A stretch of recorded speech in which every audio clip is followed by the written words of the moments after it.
जिसके चलते दम घुटने से उसकी पत्नी की मौत हुई थी। सर, मेरा नाम शिवपाल है और मैं मीठापुर बदरपुर नई दिल्ली का निवासी हूँ। मैं संत रामपाल जी महाराज जी से मैंने 2012 में उपदेश लिया था पूरे परिवार से। तो मैं वहाँ आश्रम में 2012 मैंने उपदेश लिया। उपदेश लेने के बाद मैं आराम से वहाँ हर महीने में 2 बार वहाँ सत्संग होता है 3-3 दिन का। तो मैं हर महीने वहाँ पे जब समय निकाल के सत्संग सुनने जाने लगा। तो मैं 2014 में भी ऐसे ही सत्संग सुनने गया था।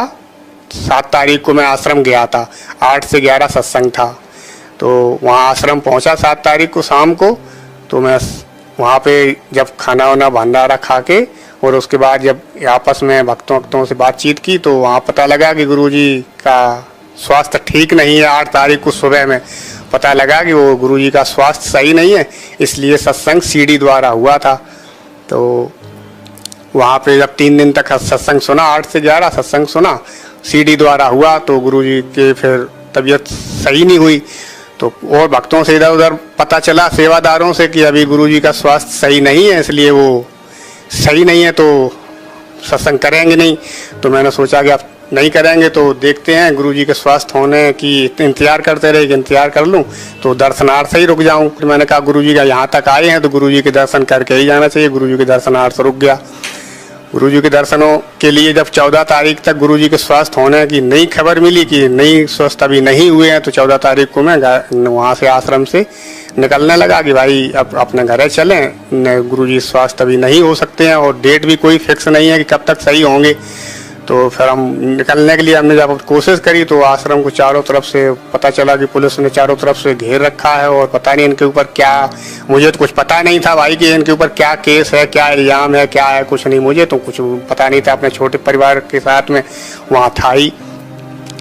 अब जब वहाँ पे पता लगा कि गुरुजी की गाड़ियाँ भी सब खींच रखी हैं और इधर उधर कोई बाहर निकलने का साधन भी नहीं है, और जो लोग कुछ लोग निकले भी तो उनको कुछ लोगों के जानने वालों के इधर उधर से आश्रम में ऐसी बातें चीतें हो रही थी कि वो पुलिस वाले बिठाते हैं, कहीं के लिए छोड़ते हैं कहीं। तो पुलिस वाले, हमने देखा कि पुलिस वाले को फ़ोन आ रहे थे, वो पुलिस वाले मारपीट भी कर रहे हैं, इधर उधर छोड़ रहे हैं, इधर बता रहे हैं कि बस जाएगी, बरवाला जा रही है, कहीं। तो उस डर से भी नहीं निकले कि भैया अब मैं कैसे निकलूँ, कहाँ जाऊँ कहाँ नहीं जाऊँ, इससे बढ़िया अपने यहीं रुके रहो।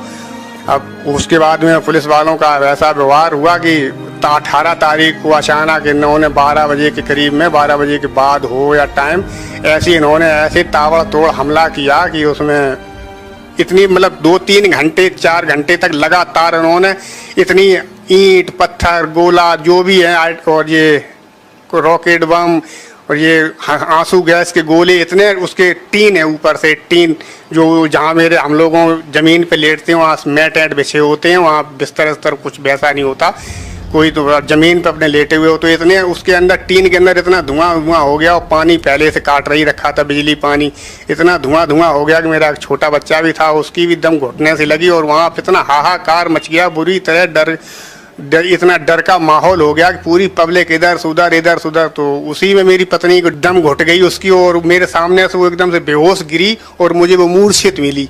तो मूर्छित में अब मैं इधर उधर भाग रहा हूँ, वहाँ पर कोई किसी का इतना डर का माहौल कि कोई किसी की सुन ही नहीं रहा है।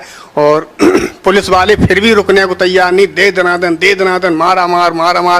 उसके बाद में मेरी पत्नी को मैं इधर उधर कुछ भक्तों से कहा भी मैंने कि भाई मेरी पत्नी ऐसे मूर्छित है, ना तो पानी मिला, और जब वो मुझे मूर्छित मिली फिर वो होश में नहीं आई। तो मैं इधर उधर एम्बुलेंस के लिए कुछ लोगों ने प्रयास भी किया कि शायद इधर उधर आ जाए, लेकिन वहाँ पर कोई एम्बुलेंस नहीं आई। 18 तारीख की रात भर में वहीं आश्रम में जैसे भी लेटा गुजारा किया, अपना लेटे रहे। और सुबह में करीब 7:30-8 बजे में पुलिस वालों ने के सामने मैं बाहर निकल के आया, उनको से मैंने कहा कि भाई मुझे निकलने दो, मेरी पत्नी अभी बेहोश पड़ी है, पता नहीं मर गई है कि क्या है, मुझे नहीं मालूम। लेकिन वो कल रात से जब से ये आंसू गैस की घुटन से वो अभी तक होश में नहीं आई है। तो वहाँ जाते जब डॉक्टरों ने चेक किया तो वो मृत घोषित कर